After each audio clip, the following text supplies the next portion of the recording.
అట్లాగే శిశోదయం కూడా కుట్ర కాదు. శిశోదయం ప్రపంచానికి కొత్త తరాన్ని ఇస్తుంది. సూర్యోదయం అనేటువంటిది ప్రపంచానికి వెలిగిస్తుంది. అందుకనే కమ్యూనిస్టులు కానీ విప్లవకారులు కానీ ఎప్పుడు కుట్రదారులు కాదు. 1848లోనే కమ్యూనిస్టు ప్రణాళిక రాసిన మార్క్స్ ఎంగెల్స్లు కమ్యూనిస్ట్ ప్రణాళికలో చివరిలో ఒక మాట చెప్తారు, కమ్యూనిస్టులు ఎప్పుడు తమ అభిప్రాయాన్ని దాచుకోరు, తమ అభిప్రాయాన్ని కుండబద్దలు కొట్టినట్టు చెప్తారు అనేటువంటిది వాళ్ళు చెప్తారు. చెప్తూ ఈ వ్యవస్థ దోపిడీ సమాజం, ఈ దోపిడీ వర్గాలకి ఉపయోగపడుతుంది. ఇందులో ప్రజాస్వామ్యం అనేది పేద వర్గాలకు ఉండదు, ధనిక వర్గాలకే ప్రజాస్వామ్యం ఉంటుంది. కాబట్టి ఈ వ్యవస్థని కూలదోసి ప్రజారాజ్యాన్ని, కమ్యూనిస్టు రాజ్యాన్ని సాధించుకోవడం అనేది కమ్యూనిస్టుల లక్ష్యం. నిజమైన ప్రజాస్వామ్యాన్ని సాధించుకోవడం అనేది కమ్యూనిస్టుల లక్ష్యం అనేది కార్ల్ మార్క్స్, ఫ్రెడరిక్ ఎంగెల్స్ 1848లో చెప్పారు. ఆ కమ్యూనిస్టు పార్టీ ప్రణాళిక ఏదైతే స్పష్టంగా చెప్పిందో దాని వెలుగులోనే కమ్యూనిస్టులు ఏ విషయాలైనా స్పష్టంగా ప్రకటిస్తారు. అందులో భాగంగానే సిపిఎంఎల్, మాసులైన ప్రజాపంద పార్టీ మా అభిప్రాయాల్ని దశాబ్దాల తరబడి, నేను రాజకీయాల్లోకి వచ్చి 50 సంవత్సరాలైంది విద్యార్థి దశ నుంచి, ఏ విషయాల పట్లైనా ప్రజలకి అనుబంధంగా, ప్రజలకు అనుగుణంగా, ప్రజాస్వామ్యానికి అనుగుణంగా, చట్టబద్ధ హక్కుల కొరకు, ప్రజాస్వామ్య పౌర హక్కుల కొరకు, ప్రజా సమస్యల పరిష్కారం కోసం, అన్ని వర్గాల యొక్క పౌర ప్రజాస్వామిక హక్కుల రక్షణ కోసం పోరాడుతూ ఆ ఉద్యమాల్లో పాల్గొనేటువంటి విధంగా మా విధానం ఉందనేటువంటిది బహిరంగంగా తెలిసింది. అందుకనే మేము ఎక్కడ కుట్రలో, కుతంత్రాలు, కుయుక్తులు, రహస్య పద్ధతుల్లోనూ ఎక్కడో ఏమి చేసింది లేదు, చెప్పింది లేదు. కానీ ఈరోజు ఆకస్మికంగా ఎన్ఐఏ నా దగ్గర ఉన్న తెలంగాణ ఉద్యమ కేసులు, అంతకుముందు ఉద్యమాల్లో వచ్చినటువంటి కేసులు, కోడిభూముల సమస్యల మీద చేసిన పోరాటంలో వచ్చిన కేసులు, ఇంకా అనేక రకాల కేసులన్నీ కోర్టులో కొట్టేయబడ్డాయి. ఇప్పటికి దాదాపు 2026 మార్చి నాటికి ఉన్నటువంటి కేసులన్నీ కొట్టేశారు. ఆఖరి కేసు భాగం హేమంతరావు మేము ఉన్నటువంటి కేసుని కొట్టేశారు, మన మార్చిలోనే కొట్టేశారు. అప్పటి నుంచి కేసులు ఏమి లేవు మా మీద. మరి ఆకస్మికంగా ఎన్ఐఏ మొన్న సాయంత్రం రేత్రికి మా స్వగ్రామం సూర్యాపేట జిల్లా గరిడిపల్లి మండలం రంగాపురం గ్రామానికి ఒక రిజిస్టర్ పోస్టులో నోటీస్ వచ్చిందని అక్కడ మా బంధువులు చెప్పారు. ఏంటి ఆ రోజు పోస్టు అనేటువంటిది నేను అంటే వాళ్ళు ఇప్పి వాట్సాప్ పెట్టారు. నేను ఉదయం వాట్సాప్ పెట్టాను. వాట్సాప్లో చూస్తే ఎన్ఐఏ మీ మీద కేసు ఉంది, 2025 నవంబర్ తేదీ మీ అందరికి ఇచ్చిన దాంట్లో ఉంది, అందులో కేసు ఉంది. దీంట్లో సెడిషన్ యాక్ట్ అనే దేశద్రోహం అంటారు, రాజద్రోహం అనేటువంటి సెక్షన్, ఊపా చట్టం, ఆయుధాల సంబంధించినటువంటి అక్రమ ఆయుధాలు కలిగి ఉన్నటువంటి సెక్షన్లు ఇవన్నీ పెట్టి ఈ కేసులో మిమ్మల్ని విచారించదలుచుకున్న మీరు 406 అనేటువంటి 406 నెంబర్ మీది కేసులో మీరు 22వ తేదీకి నాడు ఎన్ఐఏ ఆఫీస్కి హైదరాబాద్లో విచారణకు రావాలని చెప్పారు. ఈ నోటీస్ చూసిన తర్వాత ఆశ్చర్యపోయాను, నవ్వుకున్నాను. మా జీవితం అంతా ప్రజలందరికీ తెలిసిందే. అదేవిధంగా మీ చేసేటువంటి డిమాండ్లు కానీ, మీ చేసేటువంటి పోరాటాలు అనేటువంటివి ఎట్లా ప్రజలకు అనుకూలంగా, చట్టం కూడా దారి తప్పిన ఆ చట్టం సక్రమంగా ప్రజలకు ఉండాలనేటువంటిది, దాని మీద కూడా పోరాడుతున్నటువంటి విషయాలు కూడా మీ అందరికీ తెలుసు. మొన్ననే సుప్రీంకోర్టు ఒక తీర్పు ఇచ్చింది. ఏమనంటే క్రైస్తవంలో మారిన ఎస్సీ ఎస్టీలకి రిజర్వేషన్లు వర్తించమని చెప్పి సుప్రీంకోర్టు తీర్పు ఇచ్చింది. ఇది అన్యాయము. అసమానతల సమాజంలో, సాంఘిక వివక్షతలు ఉన్నటువంటి సమాజంలో ఈ తీర్పు అనేటువంటిది అన్యాయం అవుతుంది, అన్యాయానికి గురి చేస్తుంది. కానీ సుప్రీంకోర్టు కూడా ఈ తీర్పును పరిశీలించుకోవాలా, పునఃపరిశీలించాలా అని డిమాండ్ చేసింది. ఇంతకుముందే వరవరరావు మీద, సుధా భరద్వాజ్ మీద, గొంజోలానా మీద, సాయిబాబా మీద, అదేవిధంగా ఉమర్ ఖలీద్ని 5 సంవత్సరాల నుంచి జైల్లో ఉంచుతున్నారు బెయిల్ ఇవ్వకుండా.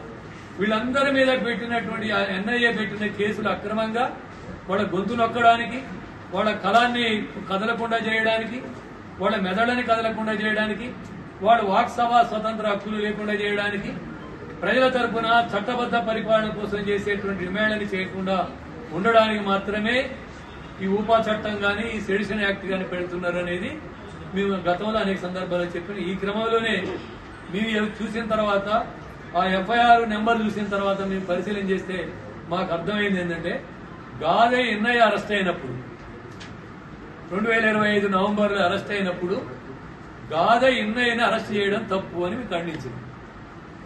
ఆ విధంగా అరెస్ట్ చేయడం ఆయన వాక్సభా స్వతం ఆయన మాట్లాడే ఆ ఎన్కౌంటర్ని ఖండించడం, కొత్త రామచంద్రారెడ్డి ఖండించడం, ఆయన అంత్యక్రియల్లో పాల్గొనడం అనేది అది ఒక హక్కు. కానీ ఆ హక్కుకు భంగం కలిగించి ఆయన అరెస్ట్ చేయడం అనేది సరైనది కాదు అనేటువంటిది ఖండించారు. అది ఓ రాజకీయ పార్టీగా మేమే కాదు, చాలా మంది ప్రజాస్వామికవాదులు రాజకీయ పార్టీలు అందరూ చట్టానికి వ్యతిరేకంగా పోలీసులో ప్రభుత్వం వ్యవహరించినప్పుడు ఖండించడం అనేటువంటిది అది ఒక ప్రజాస్వామిక హక్కు, రాజ్యాంగం కల్పించినటువంటి హక్కు, పౌర ప్రజాస్వామిక హక్కు. ఇక్కడ ఖండించారు. మా పార్టీ తరఫున రాష్ట్ర కార్యదర్శిగా నేను ఖండించాను. అది ఖండించినందుకే ఎన్ఐఏ మీ మీద ఈ సెక్షన్ల కింద కేసు పెట్టడం అనేటువంటిది అంటే ఈ దేశంలో మాట్లాడే వాళ్ళు లేకుండా చేయాలనేటువంటి కుట్రలో భాగమే ఇది అనేటువంటి మేము భావిస్తాం. టీవీలో నక్సలైట్లు అయిపోయారు, అర్బన్ నక్సలైట్ సంగతి చూడాలనేటువంటి పద్ధతుల్లో మాట్లాడుతూ ఉన్నారు. అమిత్ షా దగ్గర నుంచి అనేక మంది బీజేపీ నాయకుల దాకా మాట్లాడారు. ఇక్కడ అర్బన్ నక్సలైట్లు అంటే ఎవరు? చాలా మంది ప్రశ్నలు వేశారు. అంటే అడిగేవాళ్ళ, మాట్లాడేవాళ్ళ, రాసేవాళ్ళ, అదేవిధంగా చట్టం గురించి న్యాయస్థానంలో పోరాడేటువంటి వాళ్ళ, వీళ్ళందరినీ అర్బన్ నక్సలైట్లంతా అయిన తర్వాత ఇది ప్రజాస్వామ్యం ఎట్లయింది? ఇది ఫ్యాసిజం అయింది, నిరంకుశత్వం అయింది, ఇది చట్టబద్ధ పాలనకి తెరదించినట్లు అవుద్ది, చట్టబద్ధ పాలన మొత్తం కూడా మసిబూసినట్టు అయిపోతుంది, సమాధి చేసినట్టు అవుద్ది అనేటువంటిది అందరం ప్రజాస్వామికవాదులు అంటున్నాం. మాలాగానే మీలాగా ఉన్నటువంటి జర్నలిస్టులు, కప్పన్ అనే జర్నలిస్టు కేరళ నుంచి అత్రాస్ దాకా పోతే, ఉత్తరప్రదేశ్ లో ఒక మహిళ మీద అత్యాచారం చేసి అది కవర్ చేయడానికి పోతే ఆయన రైల్వే స్టేషన్ లోనే పట్టుకొని అరెస్ట్ చేసి ఊపాకేసి పెట్టారు జర్నలిస్టులు. అది దేశంలో జర్నలిస్టుల దగ్గర నుంచి మేధావుల దగ్గర నుంచి మాట్లాడేదాకా ఎవరు మాట్లాడటానికి ఉండటానికి లేదు, పౌర ప్రజాస్వామిక హక్కులు అడగడానికి ఎవరు ఉండడానికి లేదనే పద్ధతుల్లో చేయడం అనేటువంటిది ఖండిస్తా ఉన్నా. కానీ ఇప్పటికైనా ఎన్ఐఏ కేసు వెనక్కి తీసుకోవాలా? ఇది అన్యాయమైంది, బెదిరించడానికి, అదేవిధంగా రాజకీయ పార్టీని బ్లాక్ మెయిల్ చేసి అదరగొట్టి బెదరగొడితే మాట్లాడకుండా ఉంటారనేది చెప్తున్నారు. నేను గాని మా పార్టీ గాని ముఖ్యంగా మా పార్టీ అనేక త్యాగాలతోని, అనేక మంది ఆత్మ బలిదానాలతోని, వందల మంది ఎన్కౌంటర్లతోని హత్య చేసిన ఓ రాజకీయ విధానం కోసం పోరాడిన పార్టీ మాది. వాళ్ళ వారసత్వాన్ని, వాళ్ళ లెగసీని కొనసాగిస్తున్నటువంటి పార్టీ మాది.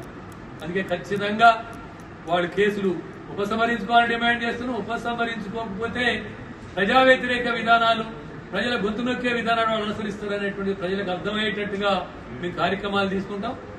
ఏమి బెదిరించినా, కేసులు పెట్టినా, అదేవిధంగా అనేక అక్రమాలు చేసినా మా పోరాటాన్ని ఆపబోము, మడమ దిప్పబోము, మా గొంతు ఆపబోము.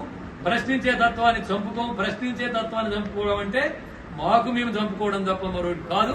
అందుకే మాకు వారసత్వాన్ని అందించిన మా పార్టీ నాయకత్వం అంతా ప్రాణాలు పోయినా సరే హక్కుల కోసం, రాజకీయాల కోసం, సిద్ధాంతాల కోసం, ప్రజా సమస్యల కోసం నిలబడాలా, చివరి రక్తం పొట్టు వరకు, చివరి శ్వాస వరకు నిలబడాలని చెప్పి మాకు వాళ్ళు సందేశం ఇచ్చి మాకు ఆశయాలు ఇచ్చిపోయారు. కాబట్టి ఈ ఎన్ఐఏకి కేంద్ర ప్రభుత్వం ఇచ్చినటువంటి నోటీసులకి భయపడేటువంటి ప్రసక్తి లేదు. సుస్వాగతం. ఇది న్యూస్ 6 అన్ని తాజా వార్తల కోసం.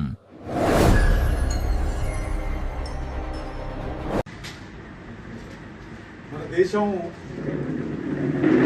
ప్రజాస్వామ్య దేశం చెప్తూనే, ప్రజాస్వామ్య ప్రగల్భాలని వల్లిస్తూనే, ప్రజల మీద, ప్రజల కోసం పనిచేస్తున్నటువంటి, ప్రజా సమస్యల్ని తీసుకొని పనిచేస్తున్నటువంటి వాళ్ళని ఈ రకమైనటువంటి పద్ధతుల్లో అణిచివేయటం కోసం, లొంగ తీసుకోవటం కోసం చేస్తున్నటువంటి దుర్మార్గపు చర్యగా మేము భావిస్తున్నాం. ఇప్పటికే నరేంద్ర మోడీ ప్రభుత్వంలో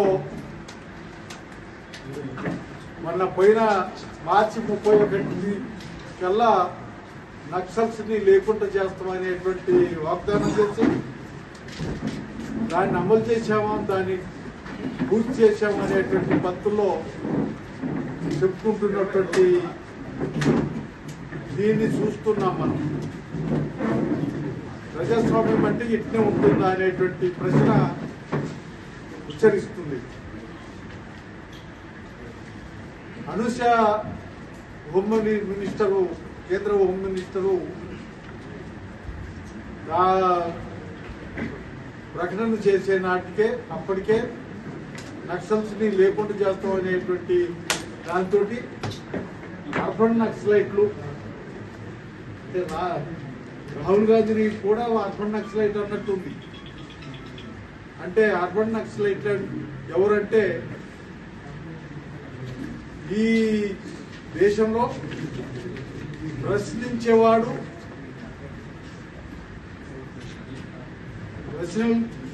ప్రశ్నించే వాళ్ళు ప్రతి ఒక్కరు అర్బన్ నక్సలైట్లుగా కనపడుతున్నారు మోడీకి, అనుషక్ అనేటువంటిది మేము భావిస్తున్నాం. అందులో భాగమే రంగన్న మీద పెట్టినటువంటి కేసు. రంగన్న ఆ రకంగా కనపడ్డాడేమో అనేటువంటిది, ఇదేదో పోలీస్ డిపార్ట్మెంటో లేకపోతే ఇంకేదో డిపార్ట్మెంట్ పెట్టినటువంటి కేసు కాదు. వాళ్ళకి ఆలోచన రావటానికి చేసినటువంటి విషయం కనపడుతుంది. సాయిబాబా ఆయన కాలు చేయిలు స్వచ్ఛపడ్డటువంటి గత మనిషి, ఆయన జైలు నుంచి విడిచిపెట్టగానే చనిపోయినట్టుంది. అట్టే ఇప్పుడు వరవరరావు ఆయన ఈ ప్రాంతంలో పనిచేసినటువంటి వాడు, ఒక ఉపాధ్యాయుడిగా, ఒక లెక్చరర్గా పనిచేసుకుంటున్నటువంటి ఆయన్ని అదే కేసులో పెట్టినట్టు ఉంది. ఇప్పుడు ఆయన ఈ ప్రాంతానికి రాకూడదట. ఇప్పుడు అక్కడెక్కడో ఉండి ఆయన జీవిస్తున్నటువంటి పరిస్థితి.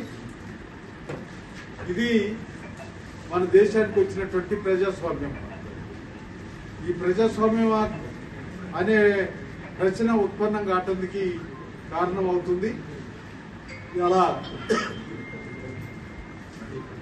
రంగన్న మీదనే కాదు ఈ కేసు పెట్టడం, రంగన్నని విచారించుకుని రమ్మనే పద్ధతి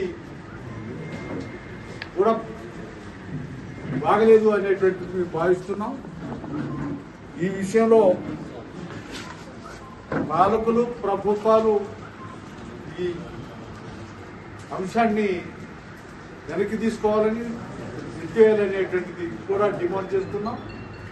అది కాదు ఇది కాదని ఇంకేదో కారణాలు చెప్పడం కోసం ప్రయత్నం చేసి ఆ రకమైన మీరు చూస్తోంది న్యూస్ 6.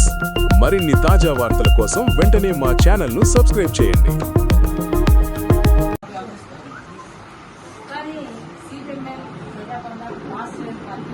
అట్లా దీనిలో ఉన్నటువంటి నాయకత్వం కూడా అట్లా బెదిరేటటువంటి నాయకత్వం, ప్రజల్లో పనిచేస్తున్నటువంటి ఇట్లా ఎన్ఐఏ మేము ప్రశ్నిస్తాం. ఎందుకంటే ఇట్లా ఎన్ఐఏ మరొకటో ఖండించడం అనేటటువంటిది, నిరసన తెలియజేయడం అనేటటువంటిది ఒక ప్రజాస్వామిక హక్కు. అది భావ ప్రకటన స్వేచ్ఛ. ఆ స్వేచ్ఛలో భాగంగానే మా పార్టీ దాన్ని ఖండించింది. ఖండించారు కాబట్టి మీరు రండి మేము ప్రశ్నిస్తామంటుంది. అది చట్ట వ్యతిరేకమైనటువంటిది, చట్టబద్ధంగా ప్రజాస్వామ్యబద్ధంగా మమ్మల్ని ఇట్లా పిలవడం అనేటటువంటి అన్యాయం అనేటువంటిది. అది దీన్ని తీవ్రంగా సిపిఎంఎల్ మాస్టర్ పార్టీ రాష్ట్ర సమితిగా మేము తీవ్రంగా ఖండిస్తాం. ఆ తర్వాత మేము ఉద్యమ రూపంలో కూడా మేము నిర్ణయించుకోవాల్సి ఉంటుంది. అట్లా నిరసన తెలియజేస్తాం. ఆ తర్వాత వాళ్ళు అడిగేటటువంటి దాన్ని బట్టి వాళ్ళు చేసేటటువంటి ఏం చేస్తారు అనేటటువంటి